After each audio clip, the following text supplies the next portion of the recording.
Microsoft എക്സലിൽ ഒരു കോളത്തിലെയോ ഒരു റോയിലെയോ numbers add ചെയ്യാൻ സം എന്ന ഫംഗ്ഷൻ നേരത്തെ നാം പഠിച്ചിട്ടുണ്ട്. ഇനി ഒരു പ്രത്യേക സാഹചര്യത്തിൽ ഒരു കോളത്തിലെ എല്ലാ നമ്പേഴ്സും ആഡ് ചെയ്യുന്നതിന് പകരം ഒരു പെർട്ടിക്കുലർ ക്രൈറ്റീരിയ മീറ്റ് ചെയ്യുന്ന നമ്പേഴ്സ് മാത്രം ആഡ് ചെയ്യണമെന്നിരിക്കട്ടെ. എങ്ങനെയാണിത് ചെയ്യുക? അതിനുപയോഗിക്കുന്ന ഫംഗ്ഷനാണ് സം ഈഫ് എന്ന ഫംഗ്ഷൻ.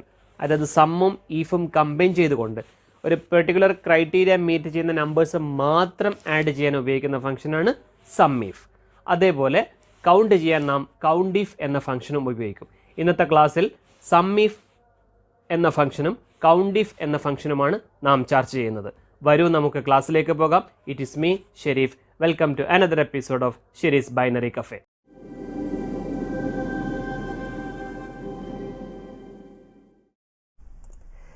ഇന്നത്തെ ക്ലാസ്സിൽ നാം രണ്ട് ഫങ്ഷൻസ് ആണ് പഠിക്കുന്നത്. ഒന്ന് COUNTIF, രണ്ടാമത്തത് SUMIF. ആദ്യം COUNTIF നോക്കാം. തന്നിരിക്കുന്ന ടേബിൾ ശ്രദ്ധിക്കുക. ഒന്നാമത്തെ കോളത്തിൽ സെയിൽസ്മാൻ ID കൊടുത്തിട്ടുണ്ട്, രണ്ടാമത്തെ കോളത്തിൽ ഏരിയ കൊടുത്തിട്ടുണ്ട്, മൂന്നാമത്തെ കോളത്തിൽ എമൗണ്ട് കൊടുത്തിട്ടുണ്ട്. ഈ ടേബിളിൽ ഏരിയ എന്ന കോളത്തിൽ ഷാർജ എന്ന എൻട്രി എത്ര പ്രാവശ്യം റിപ്പീറ്റ് ചെയ്യുന്നുണ്ട് എന്ന് നമുക്ക് കണ്ടുപിടിക്കണം. അല്ലെങ്കിൽ ദുബായ് എന്ന എൻട്രി എത്ര പ്രാവശ്യം റിപ്പീറ്റ് ചെയ്യുന്നുണ്ട് എന്ന് നമുക്ക് കണ്ടുപിടിക്കണം. അപ്പോൾ കൗണ്ട് ചെയ്യാൻ നാം ഉപയോഗിക്കുന്നത് കൗണ്ട് എന്ന ഫംഗ്ഷൻ ആണെങ്കിലും ഒരു കണ്ടീഷൻ മീറ്റ് ചെയ്യുന്ന സെൽസ് മാത്രം കൗണ്ട് ചെയ്യാൻ COUNTIF എന്ന ഫംഗ്ഷനാണ് നാം ഉപയോഗിക്കുന്നത്. ഇവിടെ നോക്കുക, നമ്പർ ഓഫ് ഷാർജ എൻട്രീസ് കണ്ടുപിടിക്കണം. അതിനുപയോഗിക്കുന്ന ഫംഗ്ഷൻ ഈക്വൽ ടു COUNTIF എന്ന ഫംഗ്ഷൻ ടൈപ്പ് ചെയ്യുക, COUNTIF. അതിനുശേഷം ബ്രാക്കറ്റ് ഓപ്പൺ ചെയ്യുക. ബ്രാക്കറ്റിനകത്ത് രണ്ട് കാര്യങ്ങളാണ് കൊടുക്കേണ്ടത്. ഒന്ന് റേഞ്ച്, രണ്ടാമത്തത് ക്രൈറ്റീരിയ. റേഞ്ച് എന്നത് ഏത് കോളത്തിലാണോ അല്ലെങ്കിൽ ഏത് റേഞ്ച് ഓഫ് സെൽസിലാണോ നാം കൗണ്ട് ചെയ്യുന്നത് അതാണ് റേഞ്ച്. ഇവിടെ റേഞ്ച് എന്നുള്ളത് ഏരിയ എന്ന കോളമാണ്. അതുകൊണ്ട് ഞാൻ B4 മുതൽ B13 വരെ സെലക്ട് ചെയ്തു. B4 മുതൽ B13 അതാണ് എൻ്റെ റേഞ്ച്. കൊമ, അതിനുശേഷം ഒരു കൊമ കൊടുക്കുക. രണ്ടാമത്തെ ഫാക്ടർ ക്രൈറ്റീരിയ ആണ്. അതായത് എന്താണ് നാം കൗണ്ട് ചെയ്യുന്നത്. ഇവിടെ ഷാർജ എന്ന എൻട്രിയാണ് എനിക്ക് കൗണ്ട് ചെയ്യേണ്ടത്. അതുകൊണ്ട് ഷാർജ എന്നുള്ള ഏതെങ്കിലും ഒരു സെല്ല് ഞാൻ ക്ലിക്ക് ചെയ്യണം. ഞാനിവിടെ B4 തന്നെ ക്ലിക്ക് ചെയ്തു. B4ൽ ഷാർജ എന്ന എൻട്രിയാണ് ഉള്ളത്. ഷാർജ എന്ന എൻട്രി ക്ലിക്ക് ചെയ്തു. അതിനുശേഷം ബ്രാക്കറ്റ് ക്ലോസ് ചെയ്യുക. അപ്പോൾ ഈ ഫംഗ്ഷൻ എന്ത് ചെയ്യും? B4 മുതൽ B13 വരെ ചെക്ക് ചെയ്തിട്ട് അതിൽ ഷാർജ എന്ന എൻട്രി എത്ര പ്രാവശ്യം റിപ്പീറ്റ് ചെയ്യുന്നുണ്ട് എന്ന് കാണിക്കും. എൻ്റർ ചെയ്യുക. ഷാർജ എന്ന എൻട്രി 3 പ്രാവശ്യമാണുള്ളത്. ഞാനിവിടെ B5ലെ എൻട്രി കൂടെ ചേഞ്ച് ചെയ്യാണ്, ഷാർജ എന്നാക്കി മാറ്റുകയാണ്. ഇപ്പോൾ ഇവിടെ ഓട്ടോമാറ്റിക്കലി നമ്മുടെ ആൻസർ 4 എന്നായിട്ടുണ്ട്. ഇനി വീണ്ടും ദുബായ് എന്ന എൻട്രി എത്ര പ്രാവശ്യമുണ്ട് എന്ന് ചെക്ക് ചെയ്യണം. Equal to COUNTIF, bracket open ചെയ്യുക. റേഞ്ച് B4 മുതൽ B13 വരെയാണ്. അതിനുശേഷം കൊമ.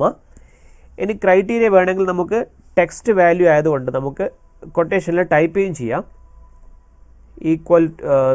ഡബിൾ കോട്ട് കൊടുത്തിട്ട് ദുബായ് എന്ന് ടൈപ്പ് ചെയ്തു. ഡബിൾ കോട്ട് ക്ലോസ് ചെയ്യുക, ബ്രാക്കറ്റ് ക്ലോസ് ചെയ്യുക. അതായത് B4 മുതൽ B13 എന്നുള്ള റേഞ്ചിൽ എത്ര പ്രാവശ്യം ദുബായ് എന്നുള്ള എൻട്രീസ് ഉണ്ട് എന്നുള്ളതാണ് ചെക്ക് ചെയ്യുന്നത്. എൻ്റർ അടിക്കുക. അപ്പോൾ 2 തവണയാണ് ഇവിടെ ദുബായ് എന്ന എൻട്രി ഉള്ളത്. ഞാനിവിടെ B9ലുള്ള ദുബായ് എൻട്രി മാറ്റിയിട്ട് അത് അബുദാബി എന്നാക്കി മാറ്റുകയാണ്. അപ്പോൾ ഇവിടെ നമ്പർ ഓഫ് ദുബായ് എൻട്രീസ് ഇപ്പോൾ 1 മാറിയിട്ടുണ്ട്. ഇനി രണ്ടാമത്തെ ഫംഗ്ഷൻ SUMIF ആണ്. അടുത്ത ഷീറ്റിൽ SUMIFന് വേണ്ടിയുള്ള സെയിം ഉദാഹരണം നോക്കുക. SUMIF നാം ഉപയോഗിക്കുന്നത് ഒരു കോളത്തിലുള്ള എല്ലാ നമ്പറും കൂട്ടുന്നതിന് പകരം ഒരു പ്രത്യേക കണ്ടീഷൻ അല്ലെങ്കിൽ ക്രൈറ്റീരിയ മീറ്റ് ചെയ്യുന്ന നമ്പേഴ്സ് മാത്രം ആഡ് ചെയ്യാനാണ് SUMIF എന്ന ഫംഗ്ഷൻ ഉപയോഗിക്കുന്നത്. ഉദാഹരണത്തിന് എമൗണ്ട് എന്ന കോളത്തിലുള്ള എല്ലാ എമൗണ്ടും കൂട്ടുന്നതിന് പകരം എനിക്ക് ഷാർജ എമൗണ്ട് മാത്രം കൂട്ടണം. ഉദാഹരണം നോക്കുക. Total amount of Sharjah equal to SUMIF. Bracket open ചെയ്യുക. ബ്രാക്കറ്റിനകത്ത് 3 കാര്യങ്ങളാണ് വേണ്ടത്. ഒന്ന് റേഞ്ച്. റേഞ്ച് എന്നുള്ളത് നമ്മുടെ കണ്ടീഷൻ എവിടെയാണോ നമ്മൾ ചെക്ക് ചെയ്യുന്നത് ആ ഏരിയ ആണ് നമ്മൾ റേഞ്ച് എന്ന് പറയുന്നത്. ഇവിടെ നമ്മൾ ഷാർജ എമൗണ്ട് മാത്രമാണ് കൂട്ടുന്നത്. അപ്പൊ ഷാർജ ആണോ അല്ലയോ എന്നുള്ളത് നമ്മൾ ചെക്ക് ചെയ്യുന്നത് ഏരിയ എന്നുള്ള കോളത്തിലാണ്. അപ്പൊ ഏരിയ എന്നുള്ള കോളമാണ് എന്റെ റേഞ്ച്. അപ്പൊ ഏരിയ എന്നുള്ള കോളം സെലക്ട് ചെയ്യാം.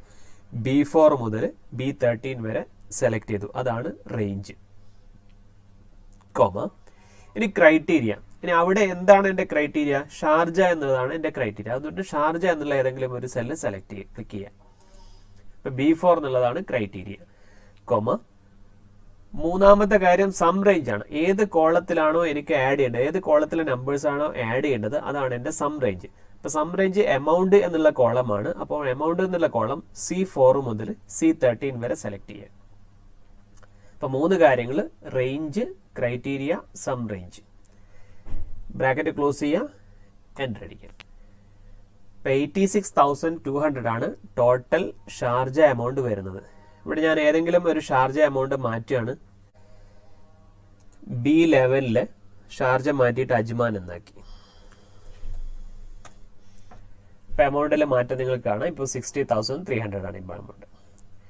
ഇനി ടോട്ടൽ എമൗണ്ട് ഓഫ് ദുബായ് കാണണം. സെയിം ഇക്വേഷൻ അപ്ലൈ ചെയ്യുക. Equal to SUMIF, bracket open ചെയ്യുക, റേഞ്ച്. റേഞ്ച് എവിടെയാണോ നമ്മൾ കണ്ടീഷൻ ചെക്ക് ചെയ്യുന്നത് അതാണ് റേഞ്ച്. സെലക്ട് ചെയ്തു. B4 മുതൽ B13 വരെ, കോമ. ക്രൈറ്റീരിയ എനിക്കിവിടെ ദുബായ് ആണ് ചെക്ക് ചെയ്യേണ്ടത്. അപ്പോൾ ദുബായ് എന്നുള്ളത് നേരത്തെ സെലക്ട് ചെയ്യുന്നതിന് പകരം ഒന്നുകിൽ നമുക്ക് ദുബായ് എന്നുള്ള സെല്ല് സെലക്ട് ചെയ്യാം, അല്ലെങ്കിൽ ദുബായ് എന്നുള്ളത് കൊട്ടേഷനിൽ ടൈപ്പ് ചെയ്ത് കൊടുക്കാം. ഞാനിവിടെ ദുബായ് എന്നുള്ളത് കൊട്ടേഷനിൽ ടൈപ്പ് ചെയ്ത് കൊടുത്തു, comma. Sum range. Sum range select ചെയ്യാം. ഏത് കോളത്തിലെ എമൗണ്ട് ആണോ നമുക്ക് ആഡ് ചെയ്യേണ്ടത് ആ കോളം സെലക്ട് ചെയ്യാം. ബ്രാക്കറ്റ് ക്ലോസ് ചെയ്യുക, എൻ്റർ അടിക്കുക. ഇതാണ് ടോട്ടൽ എമൗണ്ട് ഓഫ് ദുബായ് വരുന്നത്, 66,680. ഇവിടെ നമുക്ക് ഏതെങ്കിലും ഒരു എമൗണ്ട്, ഏതെങ്കിലും ഒരു ഏരിയ മാറ്റിയിട്ട് ദുബായ് എന്ന് ടൈപ്പ് ചെയ്ത് നോക്കുക. റിസൾട്ടിലുള്ള മാറ്റം നോക്കുക. ഇപ്പൊ 2 ഫംഗ്ഷനാണ് നമ്മൾ ഇന്ന് പഠിച്ചത്. ഒന്ന് കൗണ്ടിഫ്, കണ്ടീഷൻ വെച്ച് കൗണ്ട് ചെയ്യാൻ. SUMIF, കണ്ടീഷൻ വെച്ചിട്ട് സം ചെയ്യാൻ. ക്ലാസ് മനസ്സിലായെന്ന് കരുതുന്നു. ഇഷ്ടപ്പെട്ടാൽ ലൈക്ക് ചെയ്യുക, കമന്റ് ചെയ്യുക, ഷെയർ ചെയ്യുക. ചാനൽ സബ്സ്ക്രൈബ് ചെയ്യാത്തവർ സബ്സ്ക്രൈബ് ചെയ്യാനും മറക്കരുത്.